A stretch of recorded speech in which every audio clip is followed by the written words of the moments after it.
বিষাক্ত ওই সাপের খবর, বেনামাজির সাজা।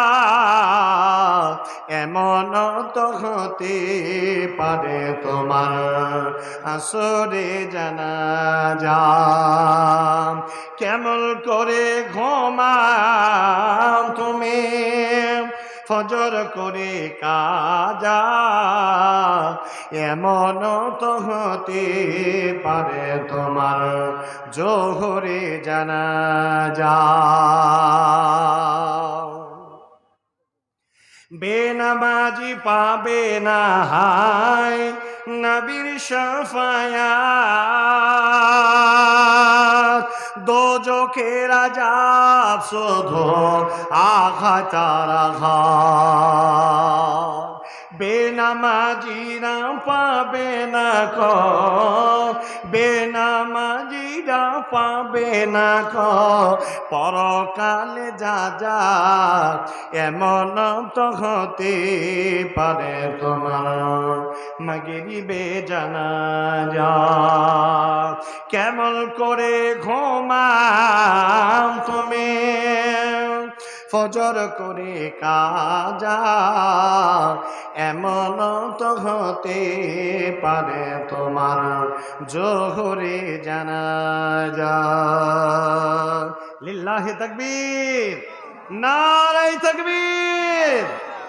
সদরে জলসা সম্মানিত আজকের সভার মহামান্য যোগ্যতম আজকের সভার সুধী সভাপতি মহাশয়, ওই সদরে জলসার সম্মানিত যোগ্যতম নাইবে সভাপতি মহাশয়, আগত বহিরাগত আজকের আকাশের তারকা সদৃশ্য সম্মানিত ওলামায়ে কেরামগণ, বয়োজ্যেষ্ঠ বয়কনিষ্ঠ দিনদার ইমানদার পরহেজগার, আমার সামনে বসে থাকা সুপ্রিয় ভাই ও আমার বাবা জীবন, প্রজেক্টরের মাধ্যম থেকে শুননেওয়ালি আমার সম্মানিতা মা ও বোনেরা, সর্বপ্রথম আমরা সেই মহান মনিবের নামে শুকরিয়া বা প্রশংসা আদায় করছি যে মাবুদ মালিক আল্লাহ এই ভরপুর মজমুয়ায় নারী পুরুষ আবাল বৃত্ত বনিতা সকল শ্রেণী বিভাগ মানুষকে এই মহতী ধর্মসভায় দলে দলে যোগদান করা যিনি তৌফিক দান করেছেন, সেই কলবের মালিক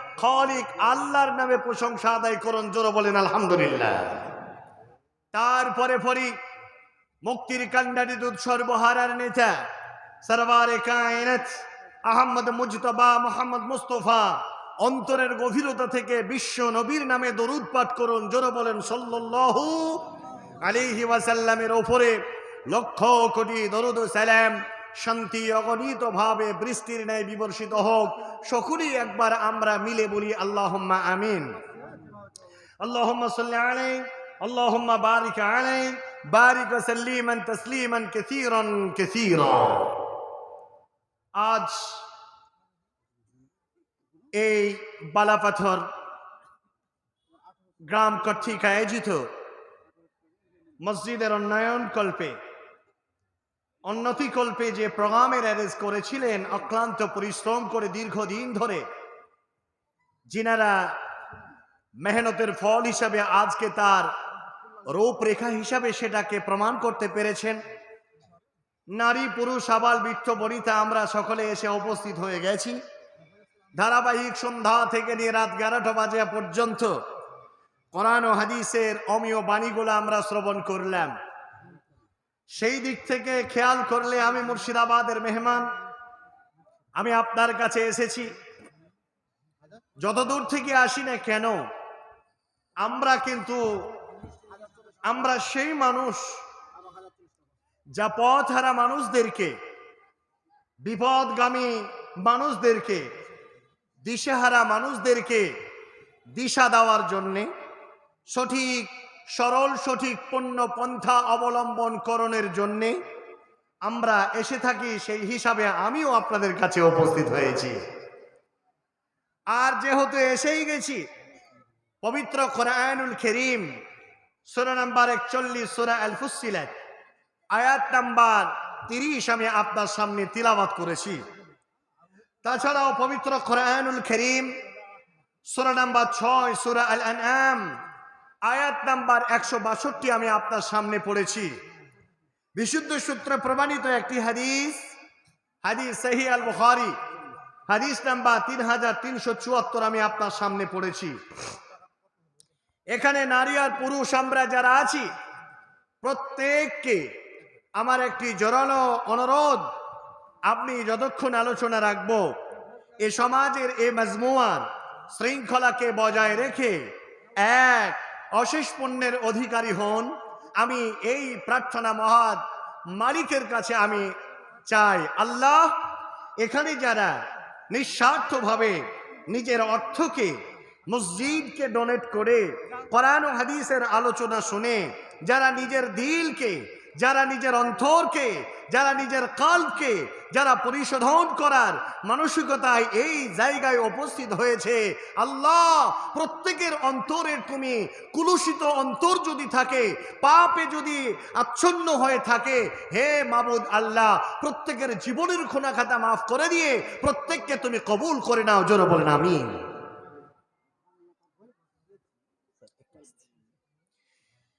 কোরআন ও হাদিসের আলোচনা আমরা শ্রবণ করছি প্রতিনিয়ত। আজ অত্র এলাকায় যারা আমরা প্রোগ্রাম শুনতে এসেছি, গতকাল কোনো জায়গায় হয়েছে অথবা আজকেও আরো একাধিক জায়গায় প্রোগ্রাম হচ্ছে, বলে থাকি একটি কথা, প্রত্যেক দিন কোরআন ও হাদিসের আলোচনা শ্রবণ করি, উপরন্তু আমরা জুমার নামাজে একদিন করে আমরা সাপ্তাহিক আমরা জুমার খুতবা শুনে থাকি। আজ এ হলো সে জুমাবার, আমরা জুম্মার দিনকে পার করে আজ যে শুভ দিন, এত মূল্যবান দিন, এই দিনটাকে হাদিসের পরিভাষায় বলা হয়েছে সৈয়দুল আইয়াম, অর্থাৎ 7 দিনের একটা সর্দার দিন হলো এই শুক্রবার। কিন্তু এত আলোচনা শোনার পরেও আমরা কেন আজকে বিপদে, কেন আজকে আমরা মার খাচ্ছি, কেন আজকে আমরা লাথি ঝাঁটা খাচ্ছি, কেন আজকে আমরা ভারতবর্ষের মাটিতে থেকে মনে হচ্ছে যেন নিজের জমিনটাকেও আগামী দিন আমাদের বলে দাবি করতে পারবো না? কেন? কারণটা কি? আমরা তো মুসলমান, আমরা তো মুসলমান। নারী পুরুষ যারা আছেন তন্ময় চিত্তে আমার দিকে খেয়াল করুন। আলোচনা শুধু শুনতে আসলে হবে না, নিজেকে গল্প করলে হবে না, কি আলোচনা হচ্ছে সেদিকে আপনাকে কর্ণপাত করতে হবে।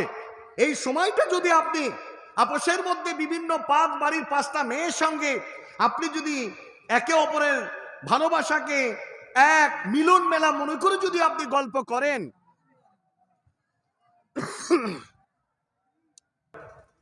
সমাজ থেকে, পরিবার থেকে আপনার মতো মানুষটারও প্রাণ এভাবে চলে যেতে পারে, এর নিশ্চয়তা নেই। বলছিলাম যে কথা, আমরা মুসলমান,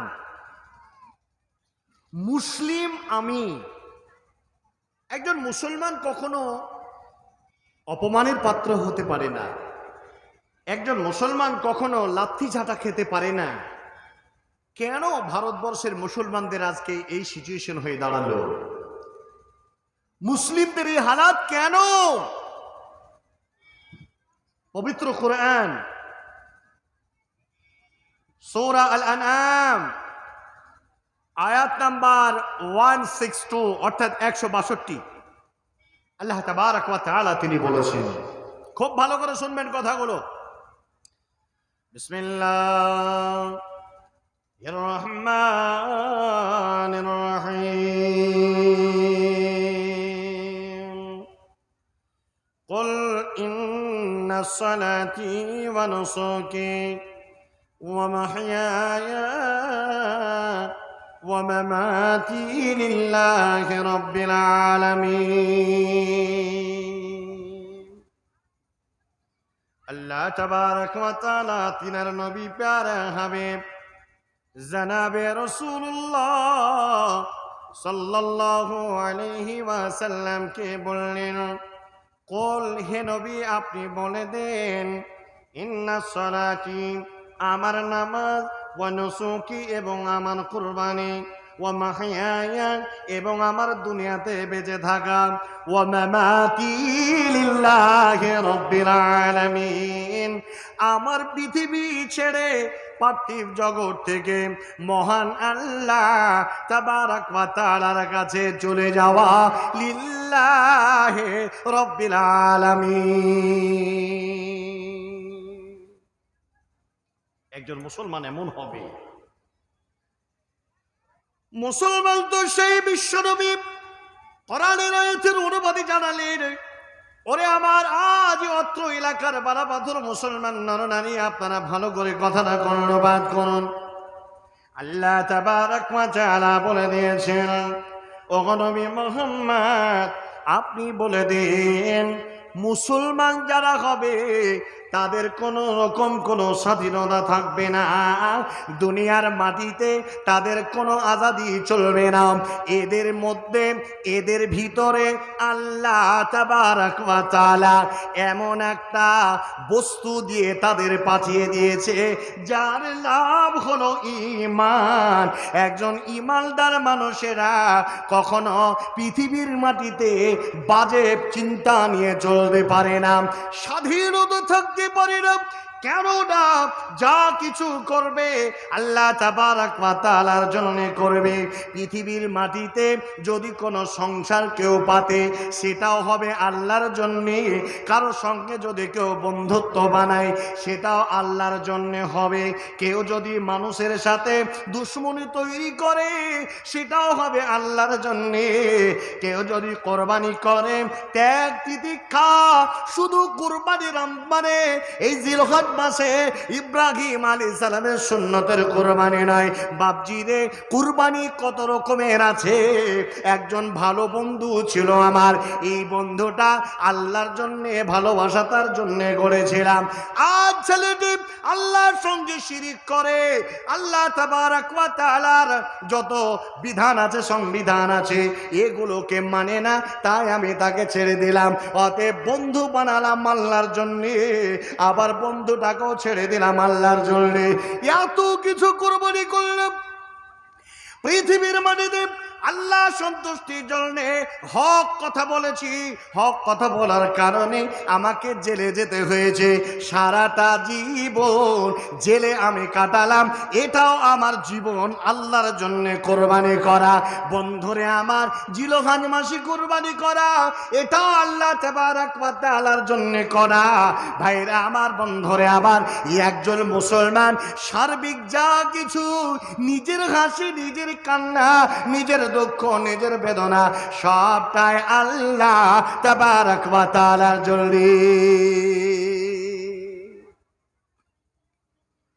আমরা যাকে রব বলে স্বীকার করেছি তার নাম কি? জোরে বলেন, আল্লাহ। ভারতবর্ষের মাটির কথা বলি আপনাকে, বোম্বাইয়ের মাটিতে যদি যান আপনি, বোম্বাইয়ের মারাঠিদের জিজ্ঞাসা করো তোমাদের প্রভুকে, তারা বলবে আমাদের প্রভু হলো গণেশ। আবার যদি আপনি অন্য কোন জায়গায় গিয়ে জিজ্ঞাসা করেন তোমাদের প্রভুকে, তারা বলবে আমাদের প্রভু হলো শ্রীরাম, রামকৃষ্ণ। আবার কাউকে যদি যান আবার বলে তোমাদের প্রভুকে, তারা বলবে আমাদের প্রভু হলো দুর্গা। আবার যদি কোথাও যান কাউকে জিজ্ঞাসা করি না কি ধর্মের লোকেদের তোমার প্রভুর নাম কি, তারা বলবে আমার প্রভুর নাম হলো কালী। আবার কেউ বলবে আমার প্রভুর নাম হলো জয় শ্রীরাম। কেননা এখন ভারতবর্ষের মাটিতে একটি স্লোগান উঠেছে, তারা বারবার যাকে দেখে, দাড়িওয়ালা দেখুক না কেন, পাঞ্জাবিওয়ালা দেখুক না কেন, নামাজি দেখুক না কেন, কোন মুসলমান যাকে দেখুক না কেন, তারা জোরের সঙ্গে বলে জয় শ্রীরাম, জয় শ্রীরাম। বন্ধুরে আমার, এতগুলো মাযহাবের লোকের কাছে গেলেন তাদের প্রভুর নাম এক একজন বলল।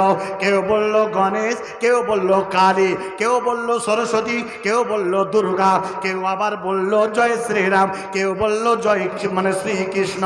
কিন্তু কিন্তু সারা পৃথিবীতে আপনি ভ্রমণ করুন এবং আপনি জিজ্ঞাসা করেন যেখানে মুসলমান আছে তাকে একবার জিজ্ঞাসা করেন তোমার সৃষ্টিকর্তার নাম কি, এক বাক্যে বলবে আল্লাহ রব্বুল আলামিন।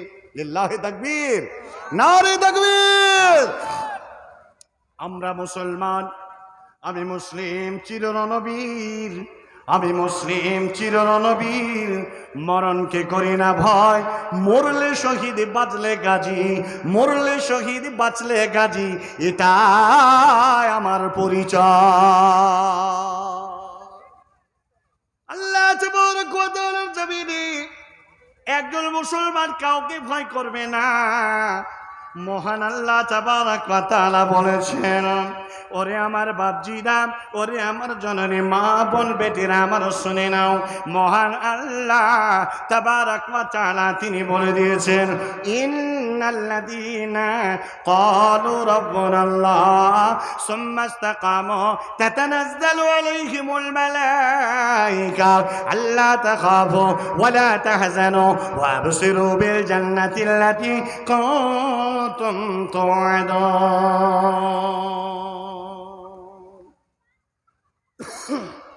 আপনি মুসলিম, আমি মুসলিম। আল্লাহ বলছেন প্রকৃত মুসলমান কে, প্রকৃত ঈমানদার কে, প্রকৃত ঈমান আননেওয়ালা কে।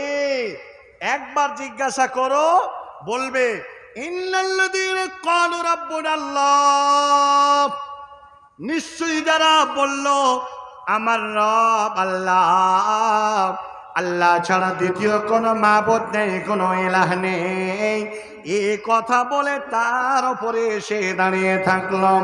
বন্ধুরে আমার, পৃথিবীর যতই ঝাপটা আসুক না কেন, পৃথিবীর যতই বাধা আসুক না কেন, কখনোই প্রকৃত মুসলমান ওই জায়গা থেকে এক মিনিটের জন্য শস্যার দানা পর্যন্ত জমিন ছেড়ে যাবে না। জোরে বলুন ইনশাআল্লাহ।